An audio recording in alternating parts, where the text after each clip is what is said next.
नमस्कार दर्शकों, business Fortnite में आपका स्वागत है। जैसा कि आप जानते हैं, हमारे चैनल पर हम आपकी मुलाकात एंटरप्रेन्योर्स से कराते हैं। साथ ही बिजनेस जगत की बहुत सारे जो डेवलपमेंट्स हो रहे होते हैं उनसे आपको हम अवगत कराते हैं।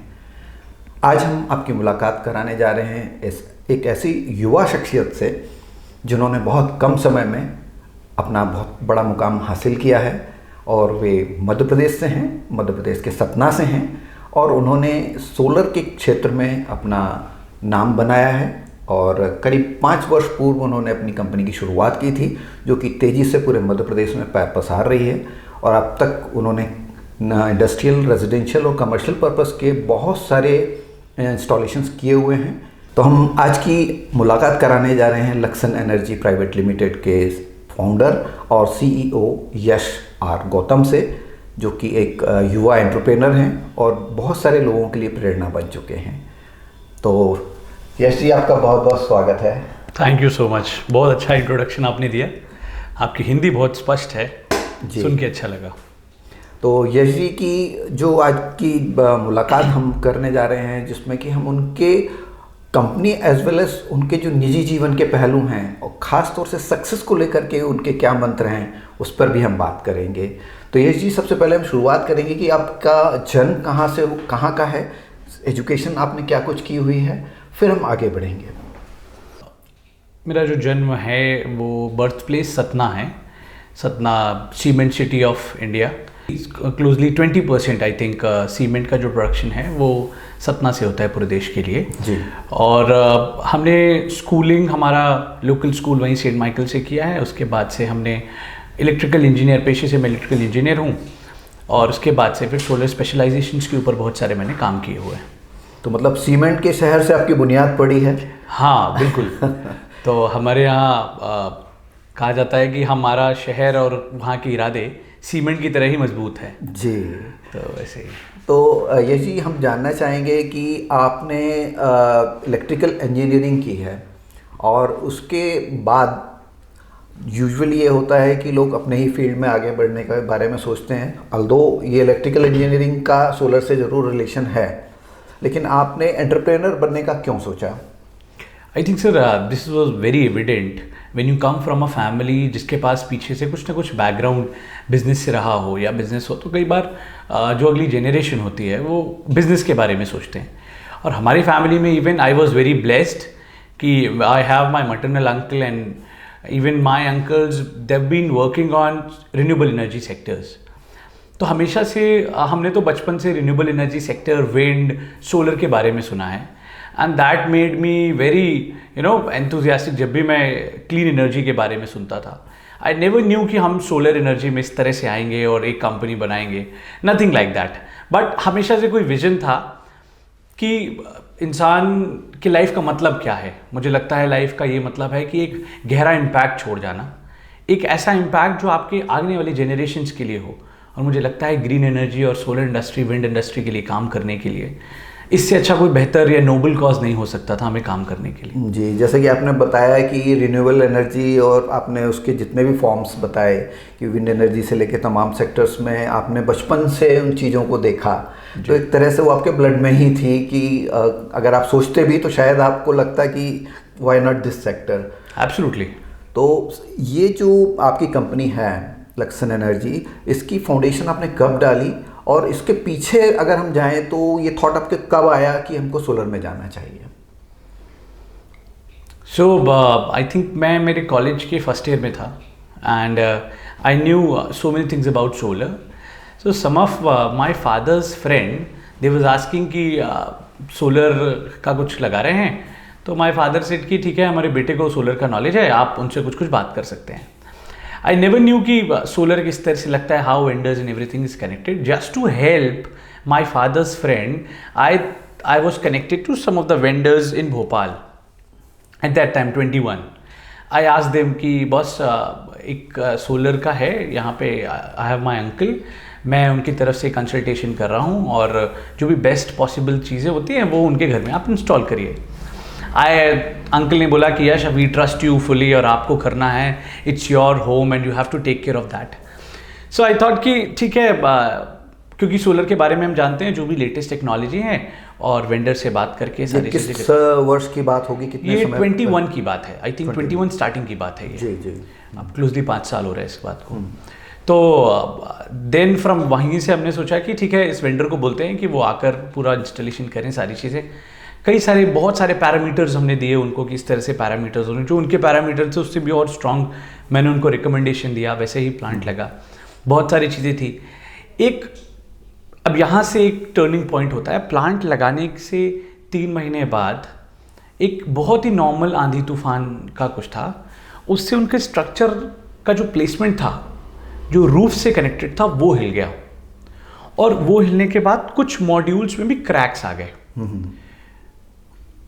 क्योंकि अंकल ने बहुत ट्रस्ट किया था, अंकल ने मुझे रैंडम फ़ोन किया कि यश बेटा आपने किससे काम करवा दिया यार, तो ये हो गया। आई थॉट कि उस मोमेंट में आई रैदर देन हेल्पिंग अंकल, मैंने उनको और उनके पैसे को वेस्ट करवा दिया। जनरल थॉट है, आई थिंक सबको ऐसे ही होता। I connected that vendor, I asked them कि बॉस आपका सर्विस ठीक नहीं था और ऐसे ऐसा होना नहीं चाहिए। जबकि सारे पैरामीटर्स आपको दिए थे कि विंड लोड टेस्ट और कई तरह के पैरामीटर्स होते हैं किसी भी स्ट्रक्चर को करने के लिए, इंजीनियरिंग प्रॉपर करना चाहिए था। तो किसी वजह से वो शिफ्ट हो गया और उसके बाद उसको रीसर्विस के लिए बुलवाया गया और वापस से सर्विस या चेक करने के लिए बुलाया। That vendor denied coming to the place again. Even we said कि अगर कुछ भी भरपाई करना है we will do by our own, but at least कोई सर्विस तो होना चाहिए। At least your people should come and see कि जनरेशन बंद है, प्लांट्स में क्रैक है। अब आई फेल्ट लाइक एनीथिंग, मतलब मुझे ऐसा लगा कि I chose wrong thing for uncle. मतलब ये होता है ना, आपके ऊपर रिस्पॉन्सिबिलिटी कोई दे देता है तो ऐसा लगता है कि आपको तो बेस्ट करना है जी, लेकिन आप वहाँ पे बेस्ट नहीं कर पाए। तो इन अ वे ये कह सकते हैं कि जो आपके अंकल ने आपको टास्क दिया एक तरह से कि ये आपको एक काम करके दिखाना है, उस टास्क ने आपको बहुत सारे लेसन दिए, बहुत सारे lesson. Even that failure made me realize कि बस there is a huge gap in selling solar and getting service of solar. Yes. So people think solar is a company, मतलब सोलर एक बिजनेस है जिसमें आप अपना प्रोडक्ट बेच के जाते हो। नो, सोलर तो आप जिस दिन से लगा देते हो उसके बाद से उसका सर्विस स्टार्ट होता है। मतलब ये वन टाइम चीज नहीं है, ये आपकी लॉन्ग लास्टिंग है। आपको हमेशा ही और अराउंड जितनी भी उसकी लाइफ होती है सोलर पैनल की, कहा जाता है कि लगभग 35 वर्ष इसकी लाइफ होती है। तो मतलब ये आपको एक्सपीरियंस मिला और उसके बाद आपने इस बारे में सोचा कि मुझे इस फील्ड में जाना है। तो यही था, मतलब जब इनको बोला कि सर्विस के लिए, तो ही सेड कि वो सर्विस नहीं हो सकता। और उसके बाद आई कनेक्टेड अनदर वेंडर्स, उनसे भी बात किया। तो बहुत सारे लोग सर्विस में नहीं थे तब वो सर्विस नहीं देते थे, सिर्फ प्रोडक्ट इंस्टॉल करते थे। तो आई फाउंड कि कोई ऐसी कंपनी नहीं है, वो छोटे वेंडर्स हैं जिन्होंने पॉपशॉट एक दुकानें खोल रखी है सोलर की, बट कोई ऐसी कंपनी नहीं है जिसने एक प्रॉपर एसओपी हो, जिसके पास एक बड़ी टीम हो, एक्सपर्ट्स हो, एक टेक्निकलिटी हो, जो इंजीनियरिंग को फॉलो करके एक पैरामीटर्स को मेंटेन करके सोलर लगाती हो। मतलब kind of part time business जैसा लोगों ने पार्ट टाइम बिजनेस जैसा किया हुआ था। लेट्स से कोई बैटरी बेच रहा था, वायर लगा रहा था, उसने सोलर का भी एक छोटा काउंटर लगा रखा था। तो आई थॉट कि there is a huge gap और आने वाले समय जो है वो सोलर से ही रिलेटेड है। सोलर और रिन्यूएबल पे बहुत आगे बढ़ेगा। 2070 तक नेट जीरो कार्बन एमिशन का तब बात हो रही थी और बहुत सारी चीज़ें थी। तो आई थॉट कि अब सर्विस कहीं और से नहीं मांगेंगे, अब अंकल को सर्विस अब हम देंगे। आई नेवर न्यू हम कैसे देंगे, बट अब हम बात कर रहे थे। I spoke to my all seniors, और मेरे घर में लोग थे। आई स्पोक टू देम कि मैं कुछ ऐसा सोच रहा हूँ, क्या करना चाहिए। They all supported me like hell. मतलब उन्होंने कहा कि यार पहले क्यों नहीं सोचा, you go for it, we are with you. If it is a fund, if it is a mentorship, क्या चाहिए। So everybody was hands on. These people were so welcoming. This was the point जहाँ की आप लक्षण की from that day I spoke to uncle and I said कि you just wait for 1 month and I'll give the service. I'll maintain everything free of cost now. Oh, lovely. So I'll do this free of cost for you. So from that day, the first project we did was not new installation, but was the older reinstallation of that product. So we dig out all those installation things from the roof और उसको वापस से हमने zero से install किया। Till that time, I don't know कितने सारे roof आज ऐसे थंडर वगैरह आ चुके होंगे, एक सिंगल इंच भी नहीं हिला होगा और उसका क्वालिटी जो है ना वो बहुत अच्छा है। वही अंकल अब हमारे ब्रांड एम्बेसडर हैं प्रोडक्ट के, और हमारे कंपनी में हमने उनको प्रोडक्ट ब्रांड एम्बेसडर बनाया हुआ है, और वहाँ से उनके referral of friends and families में कितने ना जाने कितने सारे सोलर हमने I was about to ask कि जब आपने ये कंपनी फॉर्म की, तो कंपनी फॉर्म करना चलिए एक इजी टास्क है कि आपने कंपनी फॉर्म कर ली, लेकिन सबसे बड़ा चैलेंज आता है मार्केटिंग और लोगों का ट्रस्ट जीतना। मार्केटिंग में भी प्रोडक्ट तो आपके पास है, लेकिन चूंकि ये प्रोडक्ट आपने बताया कि सर्विस ओरिएंटेड ज़्यादा है, तो आपके जो शुरुआती समय रहा, क्योंकि ये हमारे बहुत सारे एंटरप्रेनर्स जो यंग यूथ हैं वो देखते हैं इस प्रोग्राम को, तो वो जानना चाहते हैं कि जो इनिशियल हिकअप्स होते हैं या आप कहते हैं टीदिंग प्रॉब्लम्स होती हैं किसी भी इंडस्ट्री की, किसी भी काम की, तो वो टीदिंग प्रॉब्लम्स क्या क्या रहीं वो आप जरूर शेयर करें। आई थिंक किसी भी बिजनेस को स्टार्ट करने में बहुत सारे प्रॉब्लम्स तो आते हैं, but when it comes to technological part, तो मुझे ऐसा लगता है कि मेरे पास तो एक बहुत अच्छी लर्निंग सोर्सेज थे। I had so many mentors in the companies, उनसे मैंने बहुत सारा लर्निंग किया। Apart from this, I think अब इफ एनी यंग बॉय और girl want to start with solar industry in 2025, solar के लिए बहुत सारा कंटेंट तब अवेलेबल नहीं था 21 में, बट नाउ 25 तक जब आप आते हैं तो there are so many channels जो सोलर से रिलेटेड बहुत सारे वीडियोस और टेक्निकलिटीज़ देते हैं अपने वीडियोस में, तो वहाँ से बहुत सारे लर्निंग हो सकते हैं। Even there are so many books, even if you want I can note it down, मतलब एक हम बता सकते हैं उसमें। तो बहुत सारे ऐसे बुक्स हैं जिसमें यहाँ से स्टार्ट करने के लिए वो प्रॉब्लम्स तो नहीं आएंगे। आई थिंक जब हमने स्टार्ट किया तो लैक ऑफ नॉलेज था, लैक ऑफ अवेयरनेस था। यस, मैं वही आपको वापस लेके आना चाह रहा था कि जो टीदिंग प्रॉब्लम थी आपने जो फेस की, क्योंकि अब आपने बताया कि यूट्यूब से लेके तमाम इंटरनेट पे इंफॉर्मेशन बहुत सारी अवेलेबल हो गई है, लेकिन अगर आप पीछे 5 साल जाएंगे तो शायद उस समय उतना इंफॉर्मेशन अवेलेबल नहीं थी। तो उनको आपने एक तो चैलेंजेस क्या थे और उनको ओवरकम कैसे किया, और फिर धीरे धीरे आपने कैसे मार्केट में अपना जगह बनाई, तो वो थोड़ा जर्नी को अगर आप शेयर करेंगे तो एक हमारे दर्शकों के लिए वो लर्निंग भी होगी, ताकि वो किसी भी इंडस्ट्री में काम कर रहे हों उनको सीखने को मिलेगा। आई थिंक 21 में जब हमने स्टार्ट किया था तब ये बहुत नया नया था। Even the net metering concept, even the subsidy बहुत नया था मार्केट में, और इवन गवर्नमेंट ऑफिशियल्स के लिए जो एग्जीक्यूट कर रहे थे सबके लिए बहुत नया था। तो हमने तो हिट एंड ट्रायल मेथड से बहुत सीखा। आज के टाइम पे आई थिंक हमने सबसे ज़्यादा जो स्केल किया है वो माउथ टू माउथ पब्लिसिटी से किया है या इंटरनल कस्टमर रेफरल से किया है। हमारे customer let's say Sharma ji has got solar installed, Sharma ji ने पांडे जी को बोला, पांडे जी मेरा इतना बिजली का बिल था, अब ये आ रहा है। We have a team, Luxon है हमारे पास, और लक्सन से लेट्स से प्रमोद जी हैं, इन्होंने हमको सोलर लगाया था, प्लीज़ आप इनसे बात करें। दैट कम्युनिटी सोलर, वो कम्युनिटी में जो स्प्रेड हुआ हमारा, दैट वाज समथिंग, मुझे ऐसा लगता है that was not even ads या कोई नए लीड से हम बात कर रहे हैं, जो माउथ टू माउथ पब्लिसिटी थी, that was something very crucial हमारे बिजनेस के लिए ग्रो करने के लिए। लेकिन मैं यहाँ आपको रोकना चाहूँगा कि माउथ टू माउथ पब्लिसिटी जिस शहर से आप बिलोंग करते हैं वहाँ तो इसलिए हो जाती है क्योंकि आप उस शहर से हैं, लेकिन जैसा कि आपने एक्सपांड किया अदर सिटीज़ में, तो वहाँ आपकी मार्केटिंग स्ट्रेटेजी किस तरह की रही, क्योंकि वहाँ आप पूरी तरह से नए थे। करेक्ट। तो हमें सर ऐसा भी हुआ कि जो हमने पीछे स्कोप ऑफ वर्क किया, सोशल प्रूफ जो हमने डिलीवर किया हुआ था, इवन वो हमारे गूगल के रिव्यूज़ रहे हों, क्लाइंट के टेस्टिमोनियल्स रहे हों, जो भी डाटा हमारे वेबसाइट में अवेलेबल था, that was so relevant that हमें किसी भी नए शहर पे जाकर जो लोग हमारे वेबसाइट विजिट करते थे या हमारे बारे में जानना चाहते थे, वो कनेक्ट कर पाते थे डे टू डे प्रॉब्लम्स है या सोलर के बाद किस तरह से हो रहा है। तो वो जो कनेक्शन है वो हमारे पीछे किए हुए काम पे वो आने वाली टीम या आने वाले जो प्रोजेक्ट्स थे ना उस पर कनेक्ट कर पाए। जैसा कि मैं आपकी बातचीत से समझ पा रहा हूँ कि एक तो आपकी स्ट्रेटजी कह लीजिए या वर्ड ऑफ माउथ की जो आप बात कर रहे थे, लेकिन जैसा कि अभी आपने बताया वेबसाइट और सोशल मीडिया की बात, तो मतलब ये एक टूल भी आपने इस्तेमाल किया अपने ब्रांड को लोगों तक पहुँचाने के लिए। एब्सोल्युटली। हमारी वी हैव अ टीम, हम लोग मेटा से रिलेटेड मतलब फेसबुक एंड इंस्टाग्राम और ये सारे सोशल मीडियाज़ में बहुत एक्टिव थे, और हमारी टीम्स में even so many customers not only from the branches we have, हमारे बहुत सारे कस्टमर्स ऐसी जगह से हैं जहाँ पे हमारे ब्रांचेस भी नहीं हैं आज जी, but we are delivering 100% of the service there. Let's say we don't have any service in Bilaspur, but हमने बिलासपुर में एक प्रोजेक्ट किया, उसका एंड टू एंड हम सर्विस भी अप्लाई करते हैं जी। तो दर्शकों मैं यहाँ बताना चाहूँगा आपको कि अगर आप एक एंटरप्रेनर हैं और आप अपने बिज़नेस को स्केल करना चाहते हैं या एक्सपैंड करना चाहते हैं, तो जैसा कि आप यश जी बता रहे हैं कि वर्ड ऑफ माउथ है, ठीक है, वो एक उसकी लिमिटेड रीच होती है, लेकिन साथ में आज के ज़माने का अगर आप साथ लेके चलते हैं चीज़ें, तो सोशल मीडिया का इस्तेमाल बहुत इंपॉर्टेंट हो जाता है और इस टूल को आप ज़रूर इस्तेमाल करें। तो यश जी आप कंटिन्यू कर सकते हैं।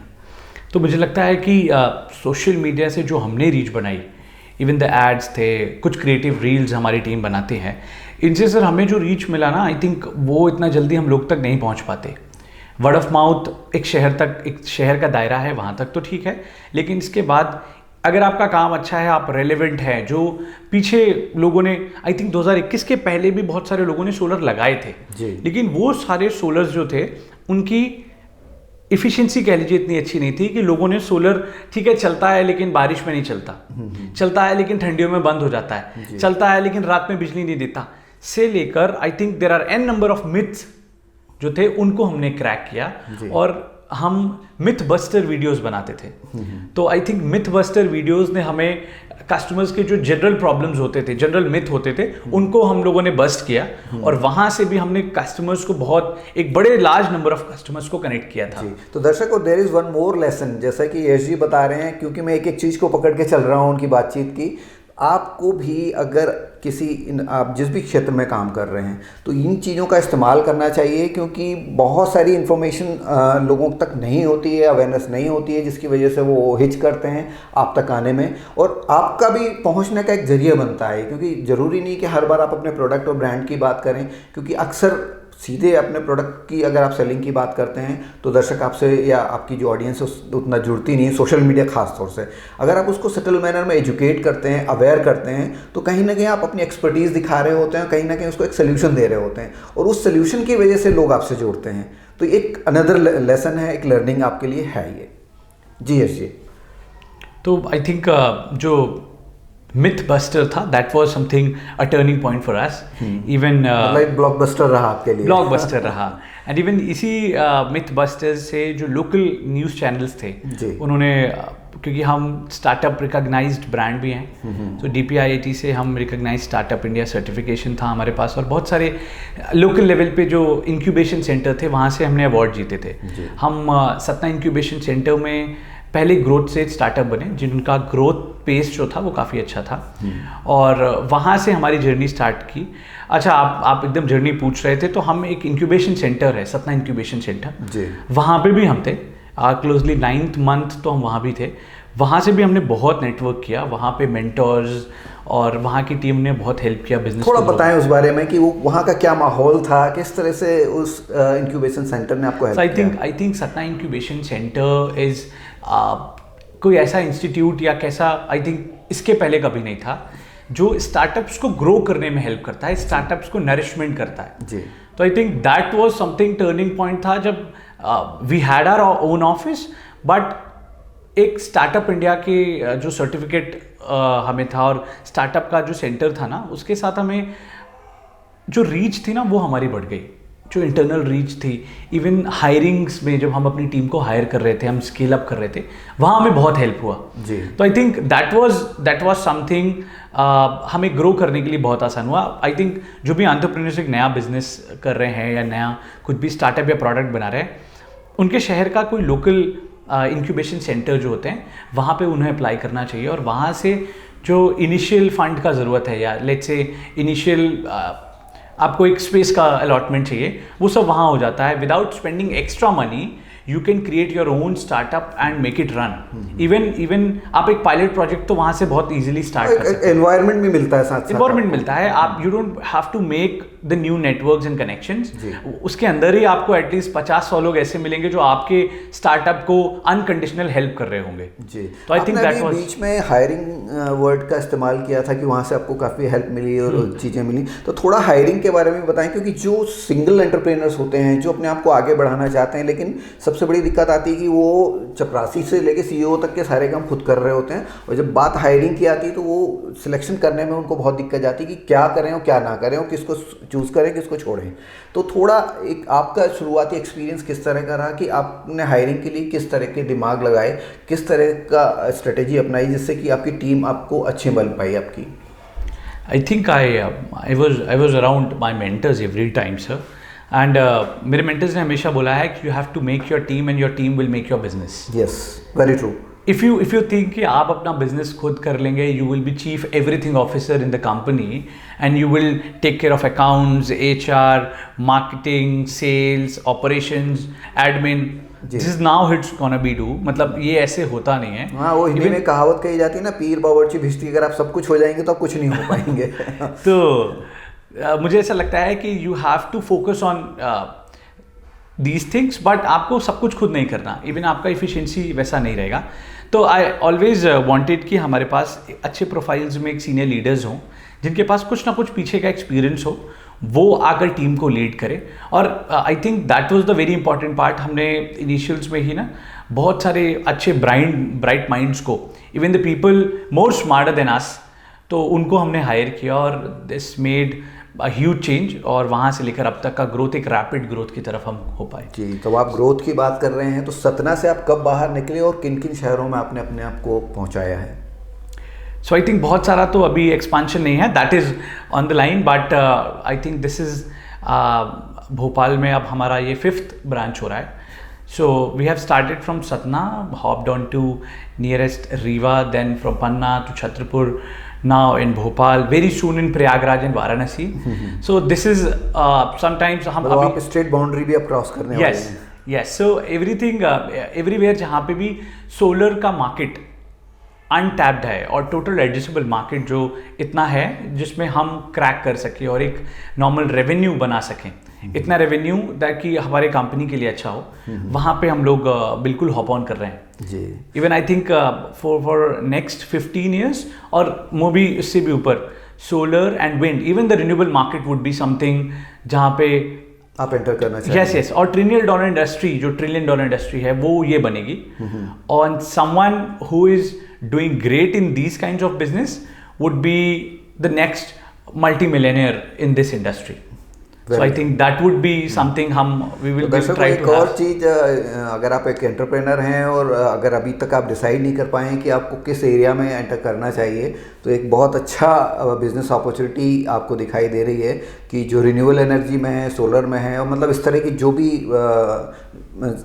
एरियाज़ हैं उनमें आप सोच सकते हैं अपना करियर बनाने का, क्योंकि ये ग्रोइंग सेक्टर है और आने वाले बहुत लंबे समय तक इसमें मुझे नहीं लगता कि कहीं कोई रुकावट आने वाली है. ये सेक्टर लंबा चलेगा और इसमें लंबी ग्रोथ की आपको अपॉर्चुनिटीज़ हैं. तो अब इसके बाद हम बात करते हैं, आपने जब अपना ये सारी सेटअप किया, इतने शहरों में आपने, आज आप भोपाल में भी हाल ही में आपने ब्रांच खोली, तो इसमें इस दौरान आपने कितनी यूनिट्स और किन किन तरह की कस्टमर्स को फेस किया है, लगाई हैं? सर आई थिंक हमने जब स्टार्ट किया था तब हम मेजरली फोकस थे कमर्शियल सेगमेंट में जी, बट नॉट रेजिडेंशियल. मतलब बहुत लोग रेजिडेंशियल से स्टार्ट करेंगे, हमने कमर्शियल से स्टार्ट किया था. बट तभी देयर वाज पीएम प्रधानमंत्री का सब्सिडी का स्कीम आ गया था, that was state subsidy scheme. वहाँ से न्यूज़पेपर के थ्रू और इवन मार्केटिंग के थ्रू इतना ज़्यादा वो सब्सिडी हो गया. Then we hopped on to residential market. So we started with commercial and industrial market. Now we hopped on to residential market. अब रेसिडेंशियल में ऐसा है sir, we are majorly 60 to 65% हम रेसिडेंशियल बिजनेस करते हैं, commercial and industrial. Then we are also into government projects. So ये 3 segments है जिसमें अभी तक काम कर रहे हैं. आई थिंक मेजॉरिटी सेगमेंट आपका अब रेसिडेंशियल है. Yes, numbers, if you talk about numbers, तो नंबर्स में रेसिडेंशियल हमारे साथ है. I guess more than 3000 families have already installed solar from Luxon solar. And आसपास के 5 शहरों में, not even I think commercial के लिए वी हैव 3 स्टेट में, MP, CG and Uttar Pradesh, UP में, ये 3 स्टेट्स में हमने कमर्शियल इंडस्ट्रियल किया है. गवर्नमेंट टेंडर्स, आई थिंक इस देश में ऐसा कोई जगह नहीं है जहाँ पे गवर्नमेंट टेंडर्स आते हो और हम अप्लाई ना करते हो या क्रैक ना करते हो. तो गवर्नमेंट टेंडर्स के लिए ऑल इंडिया और कमर्शियल एंड इंडस्ट्रियल सेगमेंट के लिए 3 states, MP, CG and UP, और रेसिडेंशियल्स के लिए जो हमारे 6-7 ब्रांचेस है वहाँ पे हम लोग रेसिडेंशियल सेगमेंट को क्रैक कर रहे हैं. जी, अब इसके बाद आगे चलते हैं. अभी कंपनी की बात हमने काफ़ी कर ली आपसे, कंपनी की जर्नी को हमने समझ लिया और उसके चैलेंजेस को समझ लिया, आपके एक्सपांसन के बारे में बात कर ली और नए कौन से वेंचर्स उसके बारे में हमने समझा. अब हमारे जो ऑडियंस है वो भी ये जानना चाहती है कि किसी कंपनी का सीईओ की दिनचर्या क्या होती है, वो अपने आप को कैसे एनर्जेटिक बनाए रखता है, क्योंकि सुबह से शाम तक बहुत सारी आपको कामों को अंजाम देना पड़ता है, बहुत सारे स्टाफ मेंबर्स को देखना, कस्टमर्स को देखना, नए क्लाइंट्स के साथ बात करना, फिर घर को भी देखना, रिश्तेदारों को भी देखना, मतलब एक बैक टू बैक बहुत सारे आपको 24 घंटे के अंदर अपने आप को मैनेज करना होता है। तो how do you manage your self? I think एक क्वेश्चन नहीं है ये, शायद 7-8 क्वेश्चन एक साथ आपने पूछ लिए। I try to figure out everything. तो आई थिंक मुझे ऐसा लगता है कि for an entrepreneur started from 2020-21 it's always you wake up in the morning and you bang a wall and say I'm excited. You again wake up in the morning and bang a wall and say I'm excited. So it's a complete journey of being excited and banging wall every day. So this is how I think this is going. But when it comes to dincharya aisa kuch, I think I have to start my day very early so as to get all the meetings aligned throughout the day, and I have to work with different kind of teams, SOPs, systems, बहुत सारी चीज़ें। तो I guess मुझे ऐसा लगता है sir कि major of my work is been now delegated. I have set of team members, I have a set of team leaders who have taken all the responsibilities, that my job in the company is to think what's bigger, what next, and what is the another business Luxen can form. So Luxen Energy India Private Limited, इसके roof के अंदर और क्या businesses renewable से related आ सकते हैं या और क्या ग्रोथ हो सकती है। आई थिंक अब मेरा काम ये हो गया है कंपनी में, क्योंकि हमने सिस्टम्स ऐसे बनाए हैं। Apart from this you have to compromise your family, relatives, your chill time and your leisure, luxury, ये सब चीज़ें when you are an entrepreneur struggling to make space in the market. तो यश जी, जो मैंने प्रश्न किया था आपसे और जो आपने उसका उत्तर दिया, उसके पीछे मेरा ऑब्जेक्टिव यही था कि अक्सर ये होता है कि दूसरी तरफ जब कोई व्यक्ति बैठकर आपको देख रहा होता है, वो एक ग्लैमर दिखाई देता है आपको, किसी भी इंडस्ट्री में हो आप, और जब आप एक लग्जूरियस लाइफ जी रहे होते हैं तो लोगों को लगता है कि यार ये मुझे भी करना है, लेकिन उसके पीछे की मेहनत, उसके पीछे की सेक्रीफाइसेस, उसके पीछे के चैलेंजेस, बहुत कुछ गुजरना होता है लोगों को। तो ये मेरा ऑब्जेक्टिव था इस प्रश्न के पीछे कि लोग जो एंटरप्रेन्योर बनना चाहते हैं वो ये भी जाने कि ये भी एक कांटों भरा रास्ता है, मुश्किल बहुत आती हैं और एक टफ लाइफ आपको जीनी होती है, तब आप एक सर्टेन मुकाम को बना पाते हैं। I think I would add something here जी। आई थिंक मुझे लगता है कि to create any business that can create a bigger impact to the society, and it should be a huge impact to the environment as well. If ऐसा कोई impact आप बनाना चाहते हैं और आपका इंटेंशन प्योर है ना, then you can be a entrepreneur, and somehow without thinking कि मुझे धंधा बनाना है और पैसा बनाना है, पैसा will come on your way. तो फर्स्ट वुड बी कि कभी इंटेंट करिए, they should be an intent to create bigger impact in the society, not to create any fake luxury life जो कि इंस्टाग्राम या सोशल मीडिया की दुनिया में हो। और मुझे लगता है कि बहुत इंपॉर्टेंट एक वर्ड है इंटेंट। मेरे मेंटोर बोलते हैं हमेशा कि एंटरप्रेन्योर के लिए पास एक कीड़ा होना चाहिए। वो कीड़ा ऐसा है कि तुम घुस जाओ और बाहर तभी निकलना जब वो हो जाए, इसके बीच में कुछ नहीं होता। एंटरप्रेन्योर की लाइफ में कुछ नहीं होता ऐसा, और आप घुस जाओ और तभी निकलना जब वो कंप्लीट हो जाए, वो set of task, mission accomplished वाली बात। हाँ करेक्ट। तो वो जब कंप्लीट हो जाए वो तभी आप निकलना। तो मुझे ऐसा लगता है कि एक बड़े इम्पैक्ट बनाने के लिए, लोगों को हेल्प करने के लिए, लोगों की लाइफ को बदलने के लिए, एक जिस भी लेवल पे वो हो उसको और बढ़ाने के लिए अगर आप काम करते हैं तो ये सारी चीज़ें बहुत छोटी है, वो सब आ जाएगा आपके पास।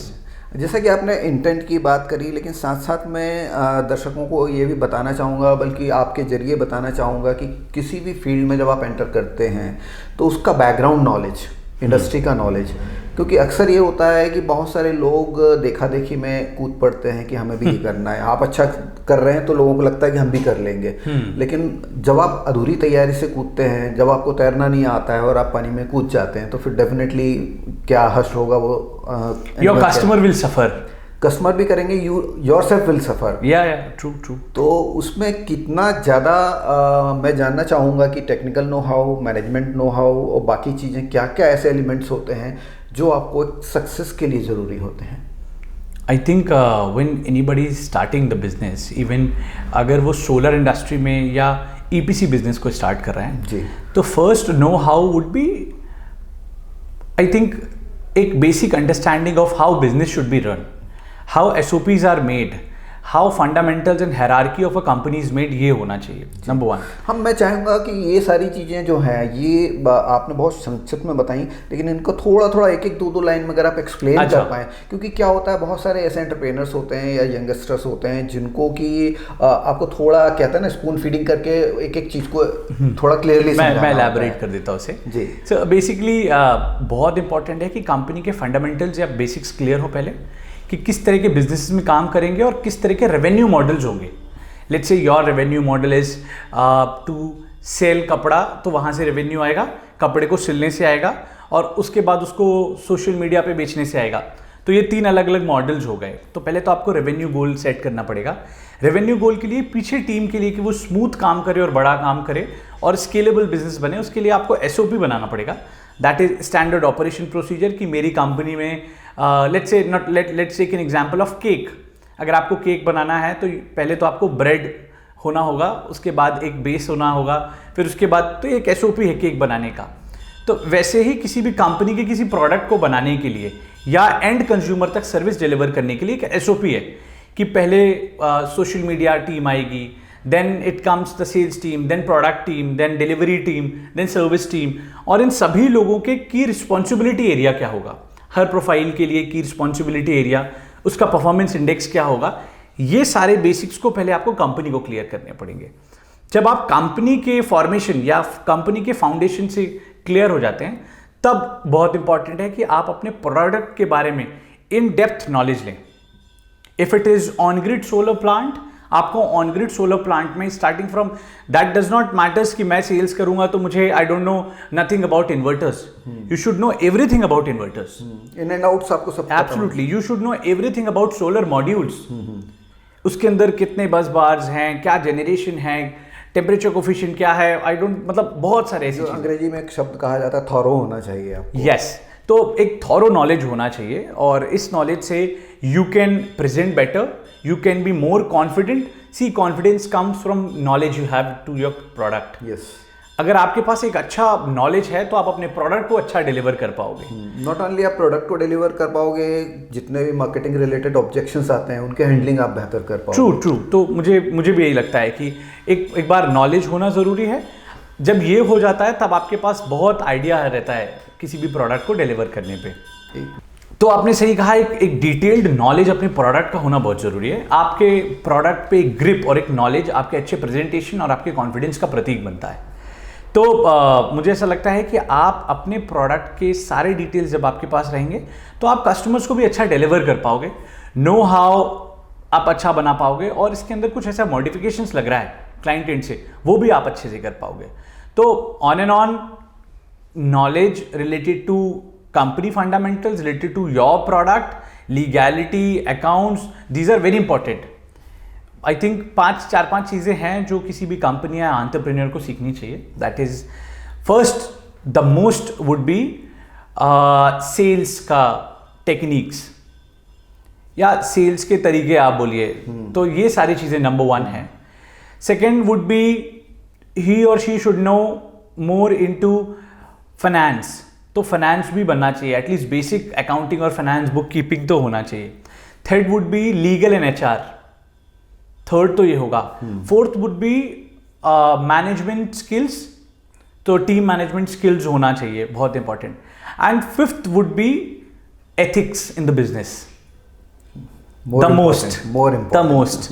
तो that fifth last but not the least वाली last but not the least, ethics would be something that is more and more required in today's era in the business. वो आपको ग्राउंडेड रखते हैं और yes. आप सबसे बड़ी फाइट तो आप तभी जीत पाते हैं कि जब आप एथिकल चीज़ों को अपना रहे होते हैं। And last but not the least, every entrepreneur should have a mentor. So I think I always say this, every Arjun should have at least one Krishna in a life. Who is your Krishna? I think not one, but I'll there are so many. I'll not take the name in this podcast now. I have so many Krishna. One is sitting in front of me. We are in the studio and one is in front of me. I think I have 3 Krishnas in my life. And everyone has its own role of guiding me throughout all the ups and downs, all the obstacles we had. So this is how I have made my part of business here. ये तो हो गई physical mentors की बात, लेकिन ज़्यादातर entrepreneurs के बारे में जब मैं पढ़ता हूँ, देखता हूँ, सुनता हूँ, तो वो बुक्स के साथ भी अपना कनेक्शन रखते हैं और उनको अच्छे राइटर्स को पढ़ना पसंद आता है। तो वहाँ अगर आप कुछ सजेस्ट करना चाहें कि आप किस तरह की पुस्तकें पढ़ते हैं और किन लोगों से आप इन्फ्लुएंस्ड हैं जिनने आपके जीवन में परिवर्तन लाया? I think there are n numbers of books. I think बहुत अच्छा क्वेश्चन आपने पूछा। आई थिंक यहाँ तक आने में मुझसे बहुत सारे लोग पहुँचते हैं कि आप इतना जल्दी यहाँ तक कैसे आ गए, या what change you from there to here. Even when I was in college, when I was in school, वहाँ से लेकर अब जब मुझे 7 साल बाद जो लोग मिलते हैं तो मुझसे पूछते हैं कि बहुत बड़ा शिफ्ट हम देख रहे हैं आप पे, ये कैसे हुआ? तो मैं उन सभी लोगों को बताता हूँ कि शायद वो लाइफ में ऐसी किताबें हैं जो हमारे रास्ते में आ गई, हमने जिन्हें तो पढ़ा बस था, लेकिन उन्होंने हमें पढ़ने का तरीका सिखा दिया या हमें जीवन जीने का तरीका सिखा दिया। तो my first priority for book would be Jonathan Seagull. So एक छोटी सी किताब है, इसे आप पढ़ें, you will get another perspective. किस बारे में है ये किताब? आई थिंक ये बुक को जाकर पता करना चाहिए, ये अगर मैं अभी बताऊंगा तो ये ठीक नहीं है। मैं जनरली बुक को जॉनथन सीगल, ठीक है, और मैं जनरली बुक के बारे में उनसे पूछते हैं कि ये बुक आप दे रहे हो, मैं किसी को गिफ्ट करता हूँ, ये किस बारे में? मैं बोलता हूँ ना, you have to deep dive into it, otherwise वो क्लाइमेक्स को बताने जैसा है कि जब आपको मालूम है कि इसके अंदर से ये निकलने वाला है ना, तो आपकी सोच वैसी है, आप उसी मोटो में सुन रहे हो। और आई केम इन टू लाइट हाउस करके एक किताब है, Shantanu Naidu, who was the assistant of mister Tata, उनकी किताब है, बहुत इंस्पायर होता हूँ उससे। काफ़ी यंग एज के हैं। यस, जो शांतनु, उनकी किताब है एक, तो हाल ही में मैंने वो पढ़ी थी। और apart from this there an number of books, अभी के लिए मैं 2 जरूर रिकमेंड करूंगा। तो ये 2 बुक्स हैं जिनको पढ़ना चाहिए और उसमें काफ़ी सीखने के लिए है। और आप अनवाइंड कैसे करते हैं अपने आप को?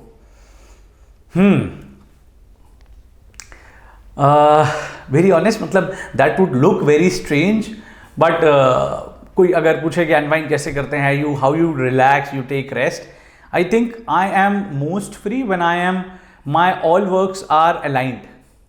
सो if there is, see I don't feel कि मेरे दिमाग में ना क्लटर होना चाहिए कामों का। See as a CEO I have n number of task और ये कभी खत्म नहीं होते। If I have a to do list of let's say 40 meetings for a week, I try to get it done in starting 3 days, मैं वो करना चाहूँगा। और खाली समय पे ना I love to create a arrangement जहाँ पे मेरे सारे काम एकदम अरेंज्ड हो। मैं क्लियर थिंकिंग के लिए ना अपने काम को अरेंज करना पसंद करता हूँ, और जब भी मेरा काम सबसे ज़्यादा अरेंज होता है, I feel my self very happy. और अगर वो क्लटर है कि अरे ये भी काम करना है, that task is also half done, I am struggling with another task, ये सारे क्लटर्स के साथ I am really messed up. तो मतलब ये समझा जाए कि आप क्लटर फ्री रहते हैं तो अपने आप को अनवाइंड फील करते हैं कि मैं अच्छा हूँ। तो कंप्लीट अरेंजमेंट के साथ मुझे काम करना पसंद है, and I would highly recommend every entrepreneur कि आप, if you want clarity in life, even आप जो पॉडकास्ट देखने वाले हैं, if you are of any age, my first and foremost recommendation would be to write everything. आप लिखें अगर आपको क्लैरिटी चाहिए लाइफ में, यू राइट एवरीथिंग, आपने आज क्या किया, आप कहाँ जा रहे हैं, क्या काम करने वाले हैं, your goals, your ambitions, everything, your vision, everything will give you a direction ना, इससे absolutely your direction would be much clearer। आप शायद अगर आप लिखोगे नहीं तो आप आज खड़े होकर 50 मीटर देख पाओगे, लेकिन अगर आप लिखोगे तो यहाँ से खड़े होकर 500 मीटर देख पाओगे। Very true. तो अगर आप 500 मीटर है ना, तो you can regulate the speed of your car कि 500 मीटर के लिए ये स्पीड है या 500 किलोमीटर के लिए ये है। सो आई थिंक ये है, and last but not least, life is not about changing mukhotas. When you talk to your parents, you take another mukhota, to your teachers to another. It's about changing gears at the right time. True to yourself. Yes. जो भी हैं जैसे हैं, Absolutely. सबके साथ आपको वैसे ही होना है। Absolutely. So that is very important. चलिएगा। और चलते चलते एक चीज़ और हम जानना चाहेंगे कि आपने अनवाइंड रहने के तरीके तो बता दिए कि जब आप क्लटर फ्री होते हैं और सारे काम ऑर्गेनाइज रहते हैं तो आप अपने आप को रिलैक्स फील करते हैं। यस। अब इसके बाद ये होता है कि आपकी कोई फेवरेट डेस्टिनेशंस हो जहां आप आउटिंग के लिए जाना चाहते हो, या आप जाते रहे हों, या आपकी कोई इंटरनेशनल डेस्टिनेशन हो जहां आप जाना चाहेंगे? आई थिंक क्वेश्चन आपने अच्छा पूछा है, बट इसका जवाब ये है कि ऐसा तो कुछ भी, मतलब last through out 5 to 5.5 years हमने कुछ ऐसा बहुत घूमने के लिए कभी प्लान ही नहीं किया। बट स्पेस, आई थिंक कोई जगह अगर होगा जिसमें I feel very alive and clear, that would be Haridwar. Oh lovely. That would be Haridwar. I love travelling to that place और आई फील रियली एनर्जेटिक, मतलब वहाँ मुझे अच्छा फील होता है। तो हरिद्वार इज समथिंग, मुझे मज़ा आता है वहाँ जाकर। Apart from this, I think every day from day to day and मैं मेरे काम को एंजॉय करता हूँ। आई थिंक शायद ये कम होगा, मेरे साथ ऐसा है डे 1 से जब मैं स्टार्ट किया हमने से लेकर अब तक मैं मेरे काम को बहुत एंजॉय करता हूँ। आई फील, मुझे लोग पूछते हैं कि यार आप घूमने भी नहीं जाते, यार आप चिल नहीं करते हो। आई थिंक मेरा काम ही मेरा चिल है और मुझे थकान भी नहीं होती है, मैं इवनिंग तक भी कर रहा हूँ ना, क्योंकि I am passionate about this. But obvious है कि अगर आप अपने काम को एंजॉय कर रहे हैं तो दर्शकों ये आपके लिए भी एक लेसन है कि अगर आप अपने काम में डूब जाते हैं, अपने काम को एंजॉय करते हैं, जो आप कर रहे हैं उसको लव करते हैं, तो आपको किसी और तरह की चिल करने की ज़रूरत नहीं है। जो अक्सर होता है कि रात में लोग पार्टियों में जाते हैं, ड्रिंक करते हैं, तरह तरह की और चीज़ें करते हैं। तो अगर आप अपने काम को ही अपना नशा बना लेते हैं तो उससे अच्छा कुछ और है नहीं। तो यश जी, आज बहुत लंबा पॉडकास्ट आपके साथ हो गया है और इस दौरान आपने बहुत सारी चीज़ें रिवील की हैं जो मैं समझता हूँ कि हमारे दर्शकों के लिए बहुत काम की होंगी, क्योंकि हमारे जो दर्शक हैं वो ज़्यादातर ऐसे लोग हैं जो कुछ लर्निंग में बिलीव करते हैं, कुछ सीखना चाहते हैं, और जो सक्सेसफुल लोग होते हैं उनकी तरफ देखते हैं कि भाई ये कैसे सक्सेसफुल हुए और कैसे इनसे हम अपने आप को सीख करके बेहतर कर सकते हैं। तो आपने अपनी जर्नी पूरी शेयर की हमारे साथ, उसके लिए बहुत बहुत धन्यवाद। और ऐसे ही और छोटे छोटे लेसन्स के साथ हम बड़ी पॉडकास्ट प्लान करेंगे जिसमें कि एक टॉपिक को हम लेंगे और उसको हम एलाबोरेट करते चलेंगे, जिससे कि क्या होता है कि जब हम बहुत सारी चीज़ों को एक साथ गागर में सागर करने की कोशिश करते हैं तो बहुत कुछ छूट जाता है और या बहुत संक्षेप में लोगों के तक पहुंच पाता है। और कई लोगों की क्यूरियोसिटी ये होती है कि वो जानना चाहते हैं कि भाई इस चीज़ को फर्दर एलाबोरेट कीजिए या इसके बारे में और विस्तार से बताइए। तो आप हमारे चैट जीपीटी हो जाएंगे जिससे लोग कनेक्ट करेंगे और बहुत सारे जो उनकी चैलेंजेस हैं, बहुत सारी समस्याएं हैं, क्योंकि एंटरप्रेन्योरशिप अपने आप में एक बहुत चैलेंजिंग जर्नी होती है। तो उसमें चाहते हैं कि कोई उनको ऐसा मेंटर मिले या जो एक सक्सेसफुल पाथ पे चल रहा है, उसने क्या क्या गलतियां की और उसको कैसे उन्होंने ठीक किया। तो लोग चाहते हैं कि गड्ढे में गिरने से पहले अच्छा है कि कोई बता दे कि यहाँ गड्ढा है और आप बच के निकल जाइए। तो हम कोशिश करेंगे कि आगे भी आपके साथ कुछ पॉडकास्ट करें जिनसे कि लोगों को कुछ सीखने को मिले, समझने को मिले और वो अपने जर्नी को और बेहतर कर पाएँ। तो थैंक यू सो मच आज की टाइम के लिए। Thank you so much.